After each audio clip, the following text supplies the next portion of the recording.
Hello everybody and welcome to Parks Bros. It's Drew here, and today I'm going to be talking about how to fix Lagoon. So if you saw my review of this park that came out in the past couple days, you know that I did not have the best experience at Lagoon, and that's for a multitude of reasons, I would say.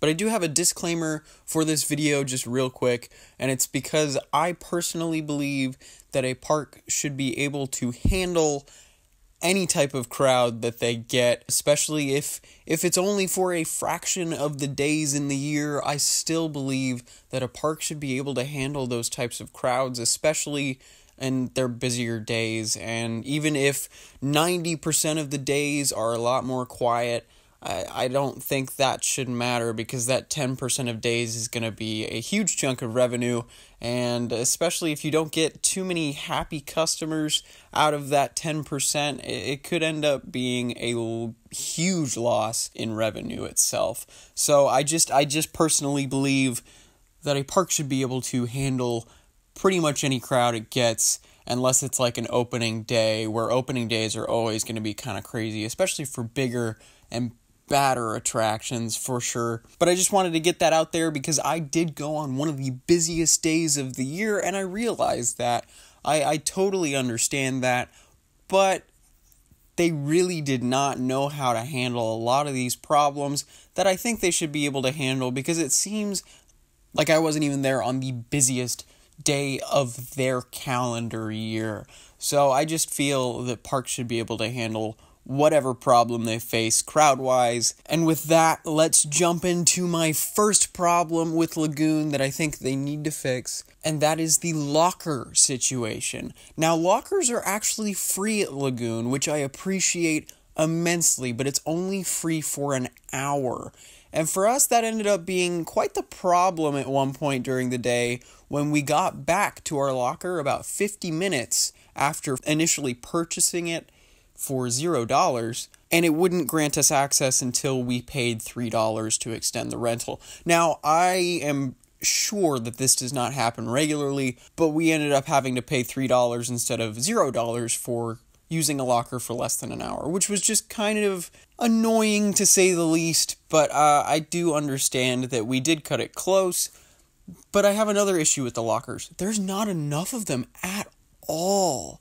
I know most of the days, most of these lockers won't be used up or anything, but the day we went, people were stacking their backpacks on top of lockers, on the sides of lockers, and even taking them into stations and just throwing them across over into the exit queue. It just wasn't the best management for the lockers. I do believe that each coaster that uses lockers needs another maybe 10 or 15 lockers, if that, to just handle those bigger crowds. Especially with Colossus, those lockers were pretty much destroyed, just with backpacks all over them. I had to set my backpack up on top because they just don't allow backpacks in the station, which makes sense because Colossus's station is so narrow and there's not really any room to put a bag anyways. But there was no place to put a backpack if you wanted to ride Colossus, or even Wicked for that matter. And Cannibal, I think, was the only coaster that didn't have that problem, but they have a ton more lockers compared to any other ride that uses them. Also, another problem I have with the lockers, you have to press a button at the end of your rental to actually end the rental. Otherwise, you have to wait the full hour after the rental was started to actually access that locker again for someone else. And that's just a real pain. I do think it would be easier if you only have a one open policy where you're allowed to open the locker once and then close it again. And if you need to grab something else, I think then possibly you should be able to pay for a locker renewal or extended rental. But I just don't like the fact that you have to press a button, or an easy fix for this is totally just to put up a sign that says make sure to press end rental when you end your rental. Actually, I think that would solve pretty much all the problems involving the end rental button, because When we were walking around the park, no one was pressing it. We were the only people pressing the end rental signs, except for maybe one other person that I saw, and that could cause a huge problem on busy days like when we were there. Now, moving on to my second issue with Lagoon. This one's kind of nitpicky, but you get a hand stamp when you walk in that says you're allowed to ride any ride. Now, this is such an outdated system because once you enter the park after paying your $60 admission fee, why do they have to show that you got a hand stamp to get in and are able to ride all the rides? It just doesn't make any sense to me. You had to pay the ticket anyways, and you were let in, obviously, at the front gate, but yet they still make you get a hand stamp to show that you paid for your ticket, even though you already showed that you paid for your ticket up front. I guess it's a cautionary measure, but it just didn't make any sense to me, especially when I just paid $63 to try and get into this park for the day, and at one of the rides, they're asking, hey, can I see your hand stamp? Hey, can I see your hand stamp? It just didn't really make any sense to me. Now, if I was using a fast pass type system, that would make sense. But in any other case, it doesn't really just make any sense to me because we all had to get through the front gate anyways. So why would you have a separate ticket entry type of system with the hand stamp? It just doesn't make any sense to me. Now, going into this a little bit more, each ride has a ticket amount that you see at the front of each of the rides, and usually they say about 10 tickets for the big coasters, which makes no sense to me whatsoever why those are still on the signs. I just feel like that's kind of lazy that they haven't taken down the 10 ticket price, especially with like Roller Coaster, which was redone this past off season, and they've still got the 10 ticket price on the front entrance. It just doesn't make any sense to me because they aren't using tickets anymore. They're just using a standard admission price. If it's trying to be nostalgic, okay, but I actually first walked in and I was like, wait, 10 tickets? Do I need to buy tickets to ride this too? And I was just very confused as a first-time visitor, for sure. It just didn't make any sense to me while those were on the sign still. Now on to my third thing that I could think that would fix Lagoon at least that much more: the zoo. There is actually a mini zoo at Lagoon, if you did not know. And it's pretty sad, actually. I had no idea it was in the park. It was not advertised at all, at least from what I saw being on the website, but I didn't look too thoroughly, to be honest. But I've never known that there was a zoo. We were waiting in line for the Sky Ride, and I look over to my left and I see kangaroos. I was completely caught off guard.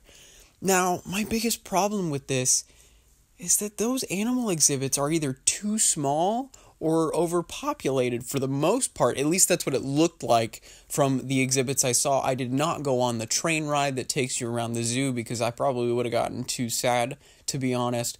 But of the exhibits I saw, I was not too pleased with that. The Kangaroo Exhibit was probably about 20 by 40 feet in area, but it had about 5 kangaroos, I want to say. So that just made me really sad to see such a small styled exhibit with so many kangaroos. The one that really got me, though, was walking out of Pioneer Village through the front entrance of Pioneer Village, actually. There is a tiger, and this tiger is in one cage by themselves, and this cage is a circle with a radius of about 6 to 10 feet, if that. And it just made me amazingly sad just to see these animals like they were. Now, the yak exhibit that they have in the back of Pioneer Village, they had 2 yaks and a pretty good size exhibit, I would say. But the tiger one just got me. Especially after being to many other zoos that are in high regards that usually have one tiger with a giant space that's much bigger than my house. And just to see this one tiger in this tiny little cylinder, it looked like, just made me incredibly sad. Just because I've grown up with the San Diego Zoo, and I visited the San Antonio Zoo, and even Six Flags Discovery Kingdom. All 3 of those places have giant exhibits for their tigers, and then Lagoon just had a tiny cylinder compared to those. Now, I don't know what the actual spacing should be. It just seemed way too small to my naked eye. So it just made me sad looking at these animals. But to be honest with you, I don't have the best opinion on this because I am no veterinarian or any animal caretaker of any kind. I just feel like, just from looking at them where I could, it just didn't seem like the best fit for the animals, or for the park for that matter. The park, I don't feel, should have these animals anyways. It just doesn't fit into Lagoon's atmosphere, I want to say. Just because I'm walking along this midway and all of a sudden there's kangaroos and like a llama and some gazelles, I think. And then we're walking to Pioneer Village, which is, 1800s Utah, and there's a tiger. It just didn't make sense. I think next time I go, I'll probably ride that little train ride, but just to see how the rest of the exhibits are. But I was very disheartened by seeing Lagoon having all these animal exhibits like they were. Now on to a less sad note, I suppose, but here's one that's gonna get me a little heated, a little triggered, I think. And this is the queue setup for almost every single ride. And this is really where the disclaimer comes in, because I realize that they don't really need what I'm going to talk about probably 60 to 75% of the time, but the rest of the time they need it bad.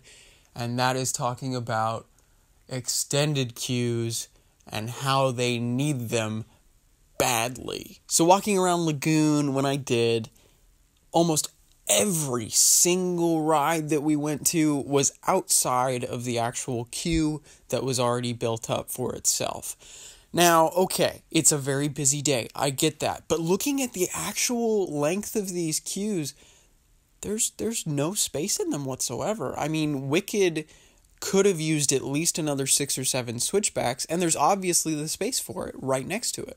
There's nothing else in that space, but they don't use it. Roller Coaster was another one. It is definitely one of the longer queues in the park, but there is a giant space right next to the entrance that isn't used for anything besides maybe some seating. And I just don't feel like it's smart for a park to leave these lines going out onto the midway like they were, especially with Terror Ride. Terror Ride, I know, is going to be hard to figure out a possible extended queue because it's literally right on the midway. But I feel like if they had some ropes queues that just kept them off to the side more, it would have been easier to navigate. At one point, they were taking up that entire section of the midway, and it made it impossible to try and walk by. Cannibal is another ride like this, and from my understanding from people that visit the park often, it always spills out of that main queue just because it is the big attraction at the park.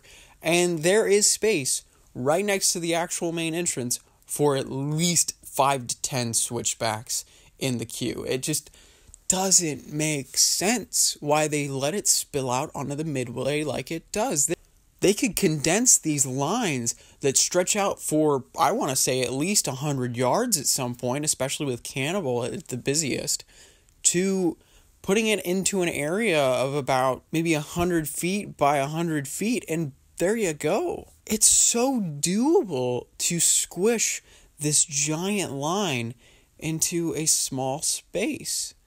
Now, I know every other park I've been to uses the switchback system for pretty much any one of their rides, and I know that a lot of these places have higher capacity for people and also know how to handle crowds better, I would say. And also they're in more populous areas as well. Salt Lake City, even though it is the capital, it is not that big of a place, especially I found out by walking around for a full day. But when you have big crowds, especially for Frightmares, it's just impossible to not see the problems with these queue lines spilling out everywhere.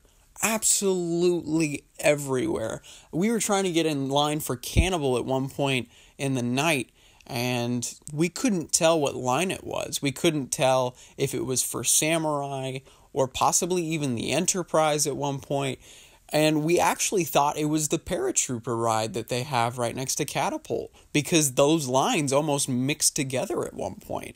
It was crazy. Now, Colossus, I don't think you need to worry about that at all, because their dispatches are probably the quickest I've ever seen, besides possibly Wonder Woman Golden Lasso Coaster or Space Mountain. They were absolutely fantastic at dispatching. Holy cow. But Wicked especially needs at least another 4 or 5 switchbacks. And I realize that this is one of the few coasters in the park that has these switchbacks, but they definitely need them in the space right next to the queue. Another ride that could possibly benefit from this is the Bat, honestly. Especially if they're going to be running one train on certain days, they could have a ropes queue that just pushes off the queue to the side. Especially with those 2 mazes right there, it made it absolutely impossible to try and traverse that section of the park. But I definitely think Cannibal needs some switchbacks, Samurai needs some, Wicked for sure needs some, as well as Terror Ride needs some ropes queues, and I would say Roller Coaster needs some switchbacks, if not some temporary queuing over off to that side. Now, this wasn't too much of a problem with Spider or Wild Mouse or Bombora, but pretty much any other coaster there that day, it was spilling outside of the queue, and I realized that this does not happen often, and it is a very rare thing to see it, especially if you're not visiting on a weekend. But I was there for, I want to say about 10 hours, and I did not get nearly as many rides as I was expecting, just because of how crazy the queues were. And actually, it would end up taking us a lot longer than it should have, just to get from one end of the park to the other, just because of all the queues in our way and trying to go through them and everything like that. But on probably the most positive note, I think if they fix these core things, this park will jump significantly in my view of visiting. Now, I mean, I adored the park. I really did. I just feel like these problems really overshadowed my visit. Now, I realize if I was to go on a Wednesday or a Tuesday in the middle of summer, it would be empty. And I get that. But it's always the biggest days that show off the biggest weaknesses of a park. And that is for any park.